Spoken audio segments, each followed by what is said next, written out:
Hello everyone, this is Mary Michael and welcome to my channel. As we all know कि land का season शुरू हो गया है। हम सब के लिए एक नई शुरुआत है, एक नया मौका है अपने ईमान को मजबूत करने का और अपनी रूहानियत को बढ़ाने का। This is the time to take our faith seriously and make real changes in our lives. So let's reflect a beautiful verse from the Bible. मुकद्दस मत्ती की अंजील, उसका 6वां बाब, उसकी 16वीं आयत।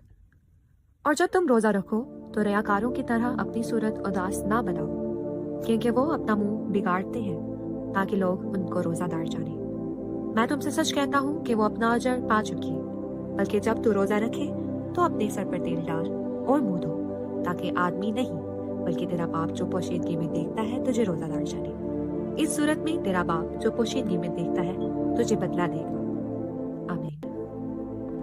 So this verse reminds us that fasting isn't about showing off or seeking approval from others. जब हम रोजा रखते हैं तो इसका मकसद सिर्फ खुदा के साथ नजदीकी बनाना होता है। We are not fasting to impress anyone.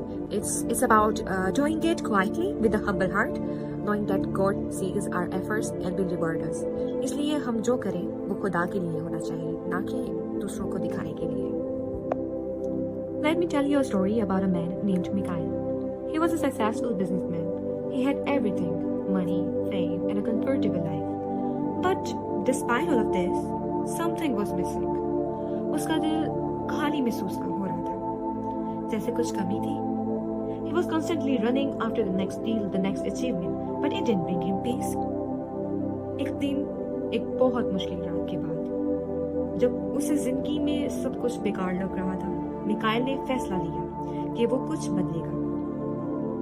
उसे याद आया कि उसने लंच के बारे में सुना था, एक ऐसा वक्त जब हम रोजा रखकर अपनी रूहानियत को बढ़ाते हैं। उसे सोचा, शायद मैं अपनी जिंदगी में कुछ गहराइयों को खो रहा हूँ, शायद मैं गलत चीजों पर फोकस कर रहा हूँ, या शायद मैं गलत चीजों को प्रायोरिटी दे रहा हूँ। तो मिकाइल ने फैसला लिया कि वो 40 डेज तक रोजा रखेगा, सिर्फ खाने से नहीं बल्कि अपनी मसरूफियत से भी।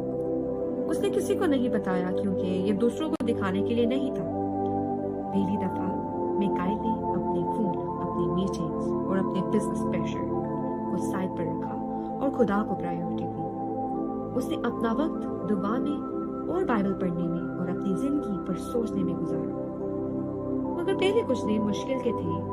उसको बेचैनी महसूस हो रही थी और उसका जहन बार बार अपने बिजनेस की तरफ चला जाता था। क्या मैं काम कर रहा हूँ? क्या मैं ज्यादा पैसा कमा सकता हूँ? लेकिन जैसे जैसे वक्त गुजरा, मिकाइल को एक सुकून था।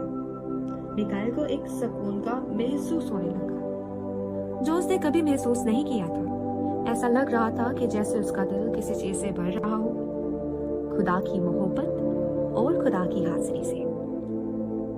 एक शाम अपनी दुआ के दौरान मिकाइल को एक रोशनी मिली और उसने समझा कि दुनिया की सारी सक्सेस और सारी दौलत का कोई मतलब नहीं जब तक उसके पास खुदा का सुकून ना हो। उसने अपने खुदा के साथ अपना रिश्ता, अपना तल्लुक गहरा महसूस किया, जो उसने पहले कभी नहीं किया था। ये 40 दिन कंप्लीट करने के बाद मिकाइल एक बदला हुआ इंसान था।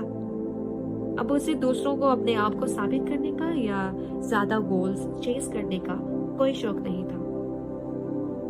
उसने अपनी जिंदगी में एक नया मकसद पाया था। उसे समझ आया कि असली सुकून वो नहीं जो हम मटेरियल चीजों में ढूंढते हैं, बल्कि वो है जो खुदा के साथ रिश्ता जोड़ने में, रिश्ता बनाने में मिलता है। So just like मिकाइल, हम भी इस तब्दीली का तजुर्बा कर सकते हैं। हमें परफेक्ट होने की जरूरत नहीं और हमें दूसरों के लिए ये नहीं करना। अगर हम दिल से खुदा के करीब जाएं, तो वो हमारी जिंदगी को सुकून और खुशी और मकसद से भर देगा। आज से हम अपने ईमान को और भी गहराई से अपने दिल में महसूस कर सकते हैं। ये वक्त है अपनी जिंदगी में ऐसी तब्दीली लाने का और अपनी पुरानी आदतों को छोड़कर एक नई राह पर चलने का। इस वक्त में अपने जज्बात, अपने इरादे और अपने ईमान को एक नई उम्मीद के साथ जिंदा करना है। ये टाइम है अपनी जिंदगी को पूरी तरह से बदलने का और हमारे खुदावत का जो हमारी जिंदगियों पर हक है उसको हासिल करने का। अब वक्त है अपने अंदर उस ताकत को जगाने का जो खुदावत ने हम में डाली है। So let's do it with full energy. वो तो सलीब उठाए चुपचाप चल दिया